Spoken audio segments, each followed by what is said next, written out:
Chapter 6.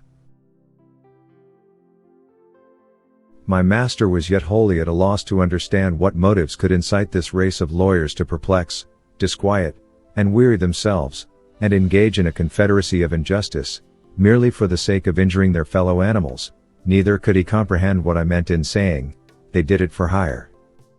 Whereupon I was at much pains to describe to him the use of money, the materials it was made of, and the value of the metals, that when a Yahoo had got a great store of this precious substance, he was able to purchase whatever he had a mind to, the finest clothing, the noblest houses, great tracts of land, the most costly meats and drinks, and have his choice of the most beautiful females.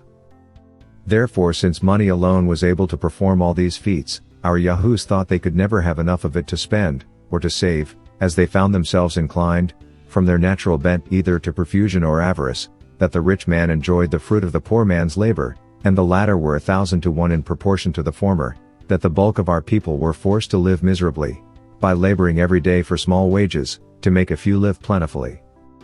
I enlarged myself much on these, and many other particulars to the same purpose, but his honor was still to seek, for he went upon a supposition, that all animals had a title to their share in the productions of the earth, and especially those who presided over the rest. Therefore he desired I would let him know, what these costly meats were, and how any of us happened to want them.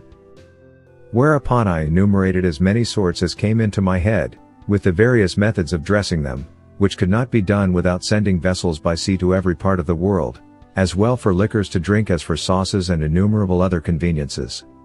I assured him that this whole globe of earth must be at least 3 times gone round before one of our better female Yahoos could get her breakfast, or a cup to put it in. He said that must needs be a miserable country which cannot furnish food for its own inhabitants. But what he chiefly wondered at was, how such vast tracts of ground as I described should be wholly without fresh water, and the people put to the necessity of sending over the sea for drink. I replied that England, the dear place of my nativity, was computed to produce 3 times the quantity of food more than its inhabitants are able to consume, as well as liquors extracted from grain, or pressed out of the fruit of certain trees, which made excellent drink, and the same proportion in every other convenience of life. But, in order to feed the luxury and intemperance of the males, and the vanity of the females, we sent away the greatest part of our necessary things to other countries, whence, in return, we brought the materials of diseases, folly, and vice, to spend among ourselves. Hence it follows of necessity, that vast numbers of our people are compelled to seek their livelihood by begging, robbing, stealing, cheating, pimping, flattering, suborning, forswearing, forging, gaming, lying, fawning, hectoring, voting, scribbling, stargazing, poisoning, whoring, canting, libeling, freethinking, and the like occupations, every one of which terms I was at much pains to make him understand. That wine was not imported among us from foreign countries to supply the want of water or other drinks, but because it was a sort of liquid which made us merry by putting us out of our senses, diverted all melancholy thoughts, begat wild extravagant imaginations in the brain, raised our hopes and banished our fears, suspended every office of reason for a time, and deprived us of the use of our limbs, till we fell into a profound sleep, although it must be confessed, that we always awaked sick and dispirited, and that the use of this liquor filled us with diseases which made our lives uncomfortable and short. But beside all this, the bulk of our people supported themselves by furnishing the necessities or conveniences of life to the rich and to each other. For instance, when I am at home, and dressed as I ought to be, I carry on my body the workmanship of 100 tradesmen, the building and furniture of my house employ as many more, and 5 times the number to adorn my wife. I was going on to tell him of another sort of people, who get their livelihood by attending the sick, having, upon some occasions, informed his honor that many of my crew had died of diseases. But here it was with the utmost difficulty that I brought him to apprehend what I meant. He could easily conceive, that a Houyhnhnm grew weak and heavy a few days before his death, or by some accident might hurt a limb, but that nature, who works all things to perfection, should suffer any pains to breed in our bodies, he thought impossible, and desired to know the reason of so unaccountable an evil. I told him we fed on 1,000 things which operated contrary to each other, that we ate when we were not hungry, and drank without the provocation of thirst, that we sat whole nights drinking strong liquors, without eating a bit, which disposed us to sloth, inflamed our bodies, and precipitated or prevented digestion, that prostitute female yahoos acquired a certain malady, which bred rottenness in the bones of those who fell into their embraces, that this, and many other diseases, were propagated from father to son, so that great numbers came into the world with complicated maladies upon them, that it would be endless to give him a catalogue of all diseases incident to human bodies, for they would not be fewer than 500 or 600, spread over every limb and joint, in short, every part, external and intestine, having diseases appropriated to itself. To remedy which, there was a sort of people bred up among us in the profession, or pretense, of curing the sick. And because I had some skill in the faculty, I would, in gratitude to his honor, let him know the whole mystery and method by which they proceed. Their fundamental is, that all diseases arise from repletion, whence they conclude, that a great evacuation of the body is necessary, either through the natural passage or upwards at the mouth. Their next business is from herbs, minerals, gums, oils, shells, salts, juices, seaweed, excrements, barks of trees, serpents, toads, frogs, spiders, dead men's flesh and bones, birds, beasts, and fishes, to form a composition, for smell and taste, the most abominable, nauseous, and detestable, they can possibly contrive, which the stomach immediately rejects with loathing, and this they call a vomit, or else, from the same storehouse, with some other poisonous additions, they command us to take in at the orifice above or below, just as the physician then happens to be disposed, a medicine equally annoying and disgustful to the bowels, which, relaxing the belly, drives down all before it, and this they call a purge, or a clyster.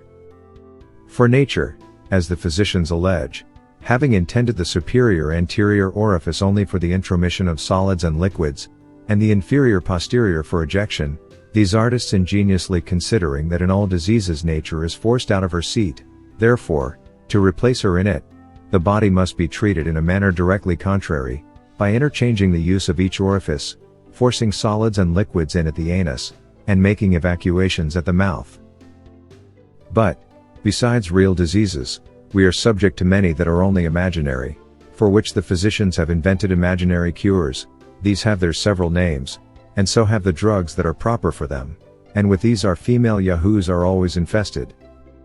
One great excellency in this tribe, is their skill at prognostics, wherein they seldom fail, their predictions in real diseases, when they rise to any degree of malignity, generally portending death, which is always in their power, when recovery is not, and therefore, upon any unexpected signs of amendment, after they have pronounced their sentence, rather than be accused as false prophets, they know how to approve their sagacity to the world, by a seasonable dose. They are likewise of special use to husbands and wives who are grown weary of their mates, to eldest sons, to great ministers of state, and often to princes.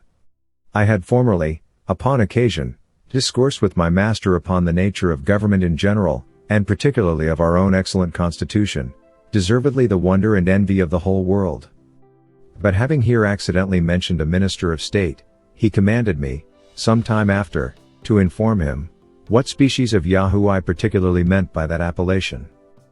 I told him, that a first or chief minister of state, who was the person I intended to describe, was the creature wholly exempt from joy and grief, love and hatred, pity and anger, at least, makes use of no other passions, but a violent desire of wealth, power, and titles, that he applies his words to all uses, except to the indication of his mind, that he never tells a truth but with an intent that you should take it for a lie, nor a lie, but with a design that you should take it for a truth, that those he speaks worst of behind their backs are in the surest way of preferment, and whenever he begins to praise you to others, or to yourself, you are from that day forlorn. The worst mark you can receive is a promise, especially when it is confirmed with an oath, after which, every wise man retires, and gives over all hopes. There are 3 methods, by which a man may rise to be chief minister. The first is, by knowing how, with prudence, to dispose of a wife, a daughter, or a sister; the second, by betraying or undermining his predecessor; and the third is, by a furious zeal, in public assemblies, against the corruptions of the court. But a wise prince would rather choose to employ those who practice the last of these methods, because such zealots prove always the most obsequious and subservient to the will and passions of their master. That these ministers, having all employments at their disposal, preserve themselves in power, by bribing the majority of a Senate or Great Council, and at last, by an expedient, called an act of indemnity, whereof I described the nature to him, they secure themselves from after reckonings, and retire from the public laden with the spoils of the nation. The palace of a chief minister is a seminary to breed up others in his own trade, the pages, lackeys, and porters, by imitating their master, become ministers of state in their several districts, and learn to excel in the three principal ingredients, of insolence, lying, and bribery. Accordingly, they have a subaltern court paid to them by persons of the best rank, and sometimes by the force of dexterity and impudence, arrive, through several gradations, to be successors to their lord. He is usually governed by a decayed wench, or favorite footman, who are the tunnels through which all graces are conveyed, and may properly be called, in the last resort, the governors of the kingdom. One day, in discourse, my master, having heard me mention the nobility of my country, was pleased to make me a compliment which I could not pretend to deserve, that he was sure I must have been born of some noble family, because I far exceeded in shape, color, and cleanliness, all the yahoos of his nation, although I seemed to fail in strength and agility, which must be imputed to my different way of living from those other brutes, and besides I was not only endowed with the faculty of speech, but likewise with some rudiments of reason, to a degree that, with all his acquaintance, I passed for a prodigy. He made me observe, that among the Houyhnhnms, the white, the sorrel, and the iron grey, were not so exactly shaped as the bay, the dapple grey, and the black, nor born with equal talents of mind, or a capacity to improve them, and therefore continued always in the condition of servants, without ever aspiring to match out of their own race, which in that country would be reckoned monstrous and unnatural. I made his honor my most humble acknowledgments for the good opinion he was pleased to conceive of me, but assured him at the same time, that my birth was of the lower sort, having been born of plain honest parents, who were just able to give me a tolerable education, that nobility, among us, was altogether a different thing from the idea he had of it, that our young noblemen are bred from their childhood in idleness and luxury, that, as soon as years will permit, they consume their vigor, and contract odious diseases among lewd females, and when their fortunes are almost ruined, they marry some woman of mean birth, disagreeable person, and unsound constitution, merely for the sake of money, whom they hate and despise, that the productions of such marriages are generally scrofulous, rickety, or deformed children, by which means the family seldom continues above 3 generations, unless the wife takes care to provide a healthy father, among her neighbors or domestics, in order to improve and continue the breed. That a weak diseased body, a meager countenance, and sallow complexion, are the true marks of noble blood, and a healthy robust appearance is so disgraceful in a man of quality, that the world concludes his real father to have been a groom or a coachman. The imperfections of his mind run parallel with those of his body, being a composition of spleen, dullness, ignorance, caprice, sensuality, and pride. Without the consent of this illustrious body, no law can be enacted, repealed, or altered, and these nobles have likewise the decision of all our possessions, without appeal.